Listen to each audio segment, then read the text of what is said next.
حضرت طلحہ بن عبیداللہ رضی اللہ عنہ نے فرمایا کہ ایک اعرابی پریشان حال بال بکھرے ہوئے رسول اللہ صلی اللہ علیہ وسلم کی خدمت میں حاضر ہوا۔ اس نے پوچھا، یا رسول اللہ، بتائیے مجھ پر اللہ تعالیٰ نے کتنی نمازیں فرض کی ہیں؟ رسول اللہ صلی اللہ علیہ وسلم نے فرمایا کہ 5 نمازیں، یہ اور بات ہے کہ تم اپنی طرف سے نفل پڑھ لو۔ پھر اس نے کہا، بتائیے اللہ تعالیٰ نے مجھ پر روزے کتنے فرض کیے ہیں؟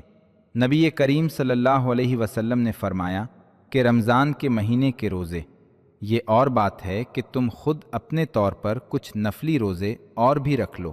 پھر اس نے پوچھا، اور بتائیے زکوٰۃ کس طرح مجھ پر اللہ تعالیٰ نے فرض کی ہے؟ آپ صلی اللہ علیہ وسلم نے اسے شرع اسلام کی باتیں بتا دیں۔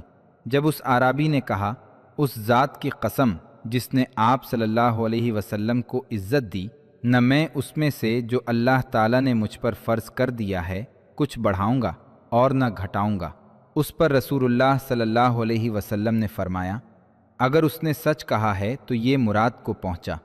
یا آپ صلی اللہ علیہ وسلم نے یہ فرمایا کہ اگر سچ کہا ہے تو جنت میں جائے گا۔ صحیح بخاری حدیث نمبر 1891۔